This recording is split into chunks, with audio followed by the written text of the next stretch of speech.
Saudara-saudara sidang Jumat yang berbahagia, pertama-tama marilah kita panjatkan puja serta puji kehadirat Allah Subhanahu wa taala yang bahwasana pada kesempatan ini kita masih dikurniakan oleh Allah Subhanahu wa taala bermacam-macam nikmat karunia hidayah serta inayahnya sehingga kita bisa melaksanakan akan kewajiban kita, yakni salat Jumat berjamaah. Mudah-mudahan ibadah kita diterima di sisi Allah Subhanahu wa taala. Amin ya Allah ya rabbal alamin. Salawat teriring salam tak lupa pula marilah kita sanjungkan keharibaan kita, yakni Nabiuna wa Syafiina wa Maulana Muhammadin sallallahu alaihi wasallam, keluarga sahabat serta tabi'at pecinta umat Rasulullah sallallahu alaihi wasallam. Hadirin sidang Jumat yang berbahagia, saya berwasiat untuk saya pribadi dan hadirin untuk selalu bertakwa kepada Allah Subhanahu wa taala. Takwa dalam arti selalu melaksanakan akan perintah-perintahnya dan menjauhin tentang larangannya. Juga takwa yang menumbuhkan di dalam kepribadian kita untuk mendidik kita, untuk mendidik anak-anak dan keturunan kita agar selalu bertakwa dan selamat di dunia baik di akhirat. Hadirin sidang Jumat yang berbahagia, mengawali dengan khutbah yang sangat singkat ini, mengawali dengan sabda baginda Rasulullah sallallahu alaihi wasallam. Rasul katakan di dalam sabdanya, "Allimu auladakum bisalas." Didiklah anakmu, kata Rasul, dengan 3 perkara. Yang pertama, bihubbin nabi, untuk cinta kepada Nabi. Bagaimana alasan kenapa Rasul begitu mendidik, mengajarkan, memerintahkan dengan kata-kata alimu. Alimu menurut sebagian ahli alat dikatakan fi'il amar, wal amru idza utlika yansurub alal wujub, di mana fi'il amar diadakan baik di dalam Al-Qur'an, baik di dalam hadis, baik di dalam ijma' ulama, itu memerintahkan kepada harus, kena keseharusan. Maka Rasul katakan, didiklah anakmu dengan 3 perkara. Yang pertama, bihubbin nabi, untuk cinta kepada Nabi. Kenapa? Cinta kepada Nabi adalah modal utama bagi kita. Ketika ada seorang Bedui Arab bertanya kepada baginda Rasulullah sallallahu alaihi wasallam, "Ya Rasulullah, kapan terjadinya hari kiamat?" Maka apa gerangan jawab dari baginda Rasulullah sallallahu alaihi wasallam, "Apakah engkau punya modal untuk hari kiamat nanti?" Bukan Rasul menjawab tentang hari kiamat tanggal ini, hari ini, bulan ini, namun menjawabnya dengan pertanyaan kembali, "Apakah engkau punya bekal di hari kiamat nanti?"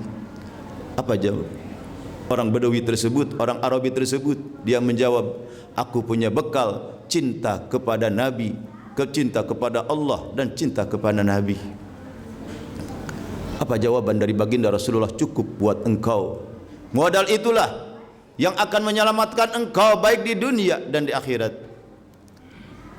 Allah Subhanahu wa taala berfirman, "Wa may yuti'illah wa rasulah fa ulaika ma'al ladzina ma'asidikin wa syuhada wa sholihin wa hasuna ulaika rafiqa," kata Rasul dalam firman-Nya, barang siapa yang mencintai Allah, melaksanakan akan perintah Allah, cinta kepada Nabi, menghidupkan akan sunnah-sunnahnya dan perintahnya, maka orang tersebut, kata Rasul dalam arti Al-Quran tersebut, maka orang tersebut akan dikumpulkan berserta orang-orang yang soleh, para syuhada, dan itulah sebaik-baiknya perkumpulan bagi orang-orang yang mencintai Allah dan Rasul-Nya. Hadirin sidang Jumat yang berbahagia, yang kedua, Rasul katakan, ajarkan anakmu, didik anakmu bihubbi ahli baiti wa aurasatih. Didiklah anakmu untuk mencintai ahlu baitku, kata Rasul, dan didiklah anakmu untuk mencintai tala perwarisku. Siapakah lantas, siapakah ahlu bait dari baginda Rasulullah sallallahu alaihi wasallam? Rasul katakan di dalam sabdanya, ahlu baiti kasapeti Nuh, wa man raqiba faqad naja wa man khalafa faqad gharika. Barang siapa yang menaiki berbahtera Nabi Nuh, ahlu baitku ibarat perahu Nabi Nuh, barang siapa yang menaiki bahtera Nabi Nuh, maka orang tersebut akan selamat. Tapi sebaliknya, barang siapa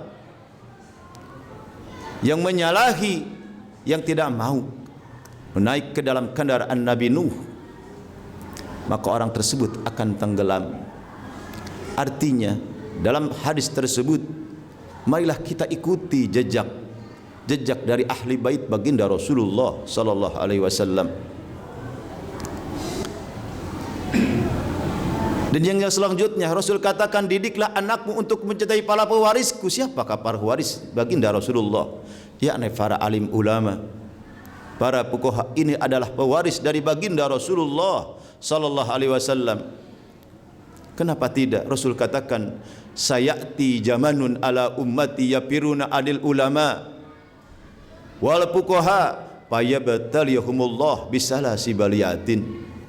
Barang siapa kelak di akhir zaman, Rasul katakan, akan datang satu zaman di mana-mana seseorang penduduk jauh daripada ulama, tidak mau menggali kitab-kitab ulama, jauh dari fuqaha, tidak mau mempelajari tentang fuqaha, maka Allah akan beri cobaan dengan 3 perkara. Yang pertama, yarfa'illahul barakata min kasbihim. Allah akan hilangkan keberkahan dari kasabnya. Yang kedua, wa yusallitullahu sultanan dolima. Maka Allah akan berikan kepada penduduk tersebut pemerintahan yang zalim. Yang ketiga, barang siapa yang jauh dari ulama, tidak mau hadir di majlis ulama, tidak mau menggali, mendengarkan tentang kaul-kaul daripada ulama, wa yakhrujuna minad dunya bighairi iman, keluar ruhnya dari alam dunia, tidak akan membawa iman dan Islam. Naudzubillah summa naudzubillahi min dalik. Maka pantas Rasulullah sallallahu alaihi wasallam mengenaskan untuk mencintai kepada pewarisnya. Yang ketiga, mengenaskan Rasulullah sallallahu alaihi wasallam, didiklah anakmu untuk bihubbi qiraatil Quran, bihubbi Quran, untuk mencintai membaca Al-Quran. Jangan sampai anak-anak kita buta huruf dari Al-Quran. Ini adalah tugas seorang ayah, tugas seorang guru untuk mendidik anaknya mempelajari tentang Al-Quran. Apa sebabnya? Man a'rada an dzikri fa innahu ma'isatan dongka wa nahsuruhu yaumal qiyamati a'ma, kata Allah Subhanahu wa taala dalam firman-Nya. Barang siapa yang berpaling dari Al-Quran, jangankan mengartikan dari Al-Quran, membaca pun tidak pernah dan tidak mau mempelajarinya, maka orang tersebut ada dalam kesulitan kelak di akhirat nanti, dan orang tersebut akan dikumpulkan kelak di yaumul qiyamah nanti berserta orang-orang yang tidak bisa melihat.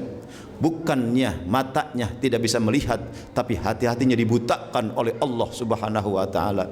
Maka dengan itu, marilah kita senantiasa mendidik anak-anak kita dari rajin untuk bisa mampu membaca Al-Quran. Apa sebabnya?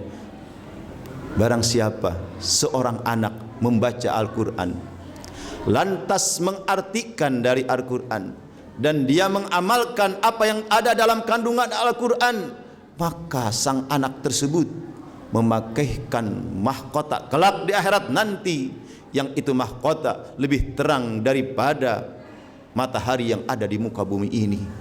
Begitu indahnya.